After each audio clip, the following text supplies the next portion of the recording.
Hello, this is going to be the start of another weekly vlog. I was going to start this at home, but I just didn't have time. We are currently at a little hospital that we've never been to before because I have a maternity appointment and my mum is looking after Bear. So it's just me and Dom here that are going to the appointment together. It's just a little checkup.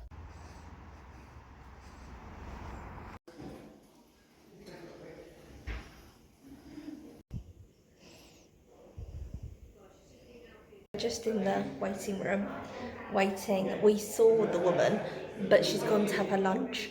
So she said, like, can I have my lunch and then I'll like see you in a bit when you come back. So we said yeah. So we're just sitting here next to the wee pot and just waiting for her to come back off lunch, and then we'll have this appointment, and then I think we're going to go out for lunch, aren't we? Today has not gone well. I have cried, you might be able to see. Me and Dom aren't talking, and I just feel like pregnancy, kind of overwhelm, hormones, everything. It's been a whole drama. It's the next day, so I thought I would tell you about the fiasco of yesterday. I'm going out today with my family to like a village around here that I haven't been to before. So I'm just quickly putting on some makeup. I'm just going to put on like a little bit of eye makeup. So yesterday I went to my appointment and the woman said it shows here that you've got antibodies in your blood, but for some reason they didn't tell you at your last appointment that you had antibodies in your blood, and like when you're pregnant you don't want any antibodies, it can be like really serious. So I was like, oh okay. So she said, I'm going to have to take loads of blood from you today, and they're all going to be sent off to have different tests on them to tell what type of antibodies and what treatment plan we're going to put in place for you because you have this going on. So I was like, oh, okay, cool.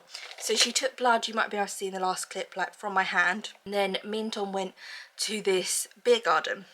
I had like a breakdown yesterday, so get yourself prepared for this. I was worried about the antibodies and like what does this mean and everything, and then I got a text message and the text message riled me, so I was annoyed. When I got the text message, Dom had gone inside to get menus, so I was sitting outside in this beer garden. I was really hot, I was quite lightheaded because I'd had so much blood taken and it was around lunchtime. So I'll tell you later what the text message said so you can kind of see it from Dom's point of view first. So he came out with a beer and then for me a Diet Coke and a packet of crisps, and he was like, they're not serving food, so let's just have a drink. And I was like, I can't, like I feel so lightheaded from the amount of blood that's been taken. Like I don't think I can just sit here and like drink a Diet Coke. Then I was like, I just want to go. I was feeling emotional and I was like, I just want to go, Dom, I just want to go. The waitress was behind me. I didn't realise.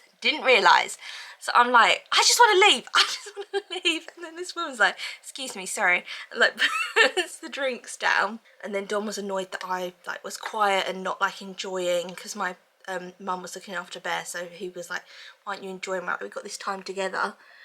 And he didn't know that I'd got this text, and then we got into the car and I just cried. I was feeling so shaky. It was so, I suppose because the blood had been taken, I was just really feeling shaky. So then I cried in the car, and then we got home, we didn't talk to each other. So basically, we're fine now, we made up yesterday. But, so whilst I was waiting in the sweltering heat, I got a text from the midwife saying, sorry, I made a mistake, it was an input error on the system, so you haven't actually got any antibodies in your blood, and you never had antibodies in the blood, so the blood that I've taken from you today I'm not going to send off for anything because I didn't need to take it. She took so much blood and she was explaining why she was filling up so many vials of blood. She was like, because this has to be tested for this and this and like all these different tests, so they had to be in separate vials, all this blood. It was so much of my blood was taken for no reason. And then the hormones, like pregnancy hormones and everything, I just had a complete breakdown. To be perfectly honest with you, I just had a breakdown in that car, in that beer garden. I was just so stressed by the whole thing because I was so worried that something was wrong. So yeah, yesterday didn't go great because I did have a little bit of a emotional, hormonal breakdown to the news that I didn't need all that blood taken. She was also like, oh, we prefer you to wait 2 years between like babies, because I'm going to have, for like a very small amount of time, 2 under 2. And I felt like saying to her, like, look at my age though, like I'm not a spring chicken, you know, I'm not 21. Like, come on. Like, she was like, oh, you didn't wait around. Like, we prefer people to wait 2 years, like women to wait 2 years before they have another baby, before they get pregnant with another baby. It's like, yeah, but in reality, I don't have all the time in the world. I didn't have my first child until I was in my 30s. So, like, I wanted to be like, have you looked at my age? Like, you know how old I am. I actually ran out of battery, that's why there's like one clip of a sandwich, but we went to this village and it was really nice. I'm now watching the Eurovision Song Contest. I obviously want the UK to win with what the hell just happened, but if we don't win, which we haven't won for like my lifetime, we've never won the Eurovision Song Contest, we always like notoriously get 0 points, then I want Estonia to win with Coffee Macchiato. It's like a really fun song. So if not us, which the likelihood of us winning is very slim, it's like nearly impossible actually, I think, for the UK to win. But if not us, Estonia. It doesn't look like we're going to win. We're like slipping further and further down the leaderboard, and then they show like the results from 1 point to 10 points, and then they announce like who the 12 point goes to, and I'm like, oh, we haven't got 1 to 10 points, so maybe we've got the 12. And every time it's like, no. What we're getting, a point. Oh no! 0 from the public. Oh no. Now Sunday, and we are at my favourite place, which is the garden centre, which you probably heard me talk about before. I did a YouTube shorts here as well. I'm kind of a bit obsessed with the garden centre, and I've actually got vouchers for it as well. So we're going to go to the little cafe. I have like a breakfast as well, and then I'll show you around.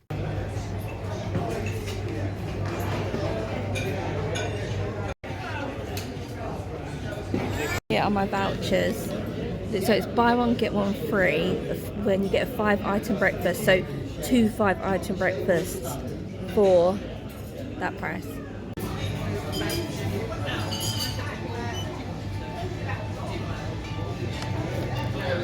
Got some bits for baby Tay in there. And then I've got a cappuccino, and Dom's got a flat white. Yeah, you can draw in there.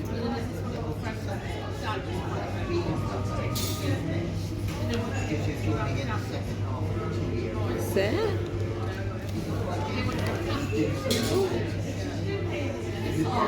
The leopard.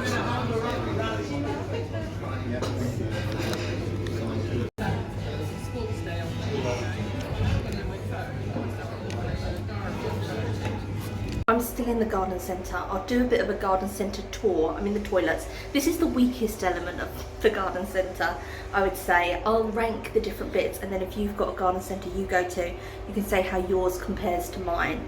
So let's start in the toilets. It's not a great start. There is the bathroom. Cafe. Really nice. Nice homeware, another mug I can buy myself, a mum mug, cute. Got these really nice Quentin Blake birthday cards, love that one.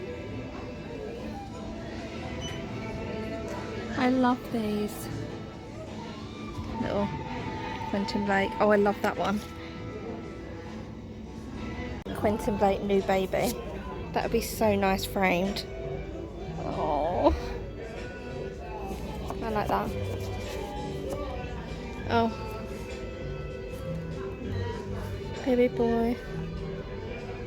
Beautiful house plants. Love these. And these are gorgeous. Garden sets. I'm guessing this is where they have Christmas, because they've got all these lights that aren't on. These like fairy lights. So I'm excited for Christmas here. But I love fake blossom. It's a really nice one. Oh, it's so nice, but it's really expensive. Let's see. Doesn't have a price, so maybe it's not for sale.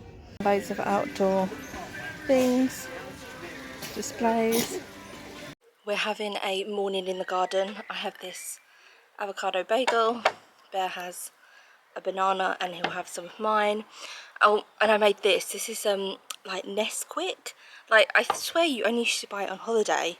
If you went to like France on holiday, you could only get it, and it was Nesquik. It's powder, then you add milk to it, and it's just so nice. I've become obsessed with that. And we are just hanging out in the garden. The last things you would have seen would have been my garden centre review. It was rammed full of people, so I couldn't really film properly. But tell me, how does my garden centre rank to your garden centre? Bear is just in his like baby pen. Are you laughing at me? He's just in his baby pen in the garden, and everything has come out. All the flowers, roses, the majority of them have all come out now. So I'm gonna read a bit of my book. I'm still reading this one, but I'm not really, I don't know if I'm feeling it. I'm gonna read another 20 pages and then see how I feel about it. Here is my breakfast. Got that, got Drake, banana, and this is the book. I'm just going to film the new bits in the garden. So these massive yellow roses have come out. They are huge. This plant has got these on them now. It used to just be leaves. Now it's got these bits. I love this plant so much. All these pink roses, they've all come out now. These plants, which I'm thinking, are these irises? Maybe they're irises, I'm not sure. They've come out, and then these massive roses at the back. So that's what this bit at the end looks like now.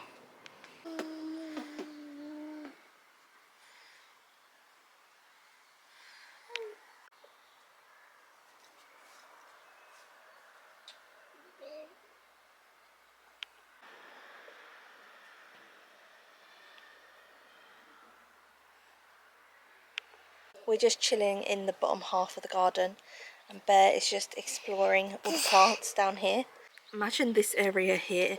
Obviously in the summer it's all blooming, it's lovely, but in the winter, fairy lights. Put like solar fairy lights all at the back here and do it like a Christmas grotto.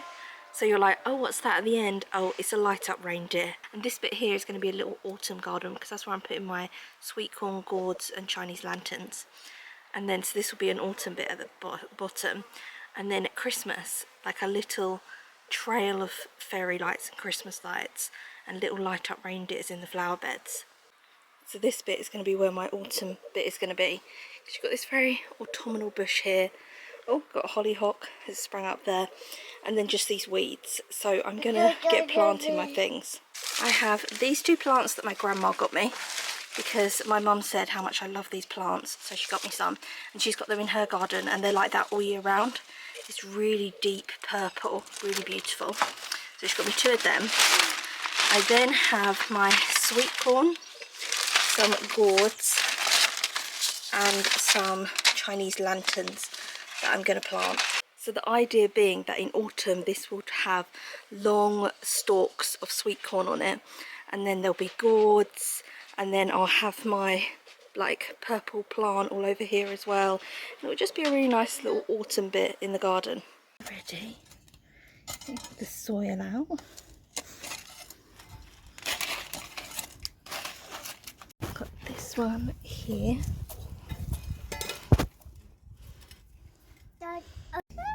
The sunflower, not sunflower, the sweet corn seeds are just like dried sweet corn. That's what the sweet corn seeds look like. They just look like dried sweet corn. It's been a few days since I've spoken to the camera, so I'm just going to put in clips of what I've been up to. So I went back to Essex, had a road trip, saw family there, then had family come to stay. We then had Dom's birthday, but he didn't really do anything for it. And then just normal mum life, you know, cooking, cleaning, living at the park at the moment because the weather's been really good. So we've been at the play park a lot, and just doing all that kind of random stuff. The bookshop book that I'm reading, it just at the moment reads like a series of Substack articles, not a 300-page novel, because she's hosting these book talks and different authors are coming in because they want to talk about different subjects. So one wants to talk about, is your voice the same as your personal voice, your writing voice? Another is about the importance of reading and why we read but don't force yourself to read, and why it's bad to force yourself to read and push through things. And it's okay at the moment. I'm just over halfway through it, and it's okay, but I don't really know where it's leading. It's kind of meandering along, and I'm not that excited by it at the moment. So I thought I would pick up the camera today though, because I'm going for a scan. So I'm going for a pregnancy scan because obviously we've moved house. They said at the new hospital that I'll be giving birth at, I can go for a scan so they can see for their notes how big the baby is and everything. So I'm excited for that. I'm hoping it's going to go a lot better than the earlier appointment we had, where they had that it was an input error and they said I had antibodies in the blood, and I had a breakdown about it, and then all of a sudden I didn't have antibodies in the blood. It was like a thing that had gone wrong on their computer system. So I'm hoping everything is going to be a lot more smooth, and this is the hospital I'm going to give birth at that I've never visited before. So I'm excited to kind of see what that hospital is like as well. We've got a family looking after Bear today, so it's just going to be me and Dom going, and I probably need to leave like round about now. I'm probably running a little bit late, and I'm going to go to my scan now. It has been another fiasco. We were basically booked in for the wrong appointment and then managed to get the right appointment. I will tell you about it when I get home. Dom is just filling the car up now, but oh my god. We went to the hospital at 11 and it is now 4 p.m. We've been there the whole day, and now I'm worried about giving birth. It's been an absolute drama. I have been an emotional wreck, so I'm going to try and stay calm. I think it's interesting filming this because then I will have these to kind of look back on, because you know when you look back on things and you completely forget the details within the situation and what actually happened. So this will be interesting to kind of look back on as well. So into my appointment. I was supposed to be having a scan, and then in like 3 weeks time going to see a doctor because the baby is measuring a little bit big. So then the doctor would say if they advise a cesarean or if they advise a natural birth. So I arrived at the hospital.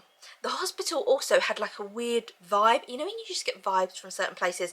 I'm not expecting hospitals to be the most cheeriest places in the world, but it just didn't feel great. So it just had like a really not very nice vibe in the hospital. I don't know what it is about the hospital. It just gave me like weird vibes, and it was my first time there. So I go over for my ultrasound and they say you're not booked in for an ultrasound. You're actually booked in to see the consultant. I thought, well, that's odd because the consultant hasn't got any of my records, because I haven't done an ultrasound recently for them to see the size of the baby to actually give me their expert opinion on what I should do. So I waddle into my appointment. The consultant's like, I don't know why you're here, because we haven't done the ultrasound, so you've been booked the wrong way round. You shouldn't even be seeing me here. I can't see you again for another 3 weeks. There's been some kind of error. These bloody errors. And this hospital, and the last hospital I gave birth at, there were so many errors there as well, so it's not just this hospital. So I was like, okay. And so then I went back to the ultrasound people, and so the consultant was like, I literally can't help you today. I cannot advise you what kind of birth you should have with this baby because I don't know how big the baby is at this point. So then I went to the ultrasound desk and they said, we've just got a cancellation today at 2 o'clock. So if you want that appointment, you can have it. So I was like, thank God. Okay, so we arrived at the hospital at 11, had this like useless appointment that was really a waste of our time and the consultant's time. And then we had to wait there till 2. This hospital is an hour away from us as well. That's where our nearest hospital is. The stress of it all. And then we didn't get home till like 4. So it was the whole day. So we went in, like waited, then went to the ultrasound appointment. And at the ultrasound they said, yeah, he is measuring a little big. Oh, gave away the, oh, I'm having. Measuring a little bit on the big side, but nothing to like really worry about. He's measuring long, so he's not like wide. He's like tall, like long. So I don't know if that like makes a difference as well. So I was like, okay. And I was just so stressed with the whole thing that like I've been booked in for the wrong appointment. I then went to the hospital. The hospital, I'm just going to be honest, was horrible. Like just everything about it was horrible. It just had a really not nice vibe. I didn't like the layout. It's not a maternity hospital, so the maternity bit is only on 1 floor, whereas when I gave birth before, the whole hospital was a maternity hospital. So this was just 1 little floor. I felt so anxious, but being there, like the whole thing, my whole body kind of like seized, like became really tense. And I was looking forward to it. I was thinking this is a bigger hospital, so maybe they'll have, you know, more resources, more staff. So this is probably a better hospital than the hospital I gave birth to before, because that was, you know, much smaller. And I just didn't feel that. I felt so you know, when you go in, the atmosphere of the place is just really heavy and dark. And the Costa, they had like, you go in and there's Costa and all the lights were off in the Costa and people were just sitting in the pitch black. So obviously the lights must have failed or whatever. And then in the restaurant area, everything just seemed really down. And like I said, like, I'm not expecting it to be like the most cheeriest place in the world. Really dark atmosphere. I cannot explain it. I really can't. I've never been somewhere where I felt like this, and I think why I got so emotional about it is because I really thought it was going to be the best option, and I just feel like I'm dreading giving birth there. I'm dreading all the hospital appointments there. I'm just dreading it. The staff also, some of them were like quite dismissive. They were trying to like move you along, and it wasn't my fault. I didn't book the appointment. My midwife did. My like community midwife, whatever they're called, did. And it was very much like trying to move you out the way and move you along. I was thinking, oh my God, imagine being in labour, because this is the most important thing I'm ever going to do, bring my child into the world. I want to be in an environment where I feel comfortable and safe, and I feel so tense. I'm dreading it. I'm absolutely dreading going back to that hospital. I'm dreading having to stay overnight, because at this hospital, whether you give birth cesarean or natural, you have to stay 24 hours. So you have to stay there. I'm dreading having to be on a ward in this hospital. Oh my God, I'm just very stressed about the whole thing. I'm just feeling really stressed out about the whole situation. And I don't know if it's because I'm remembering the last birth, that it was a week of failed inductions. I then ended up having a C-section, which was a medical fault, not my own fault. It was a medical error which led to the C-section. And so, because I was given too many drugs, which I think I've spoken about this, which I've subsequently found out, but I didn't really know at the time. So when they gave me the epidural, they had given me like all these drugs to try and induce my labour, and they gave me an epidural, and then the man who was doing it, the anaesthetist, went off shift, and then a new anaesthetist came on and topped up the epidural too much because the notes weren't written out properly. And so when the doctor came in, the doctor said, your temperature has skyrocketed, you must have an infection, which means the baby's got an infection, which means we need to do a cesarean. So I said, of course, okay, did the cesarean, and then afterwards they did blood test on me and the baby and said, you haven't got an infection.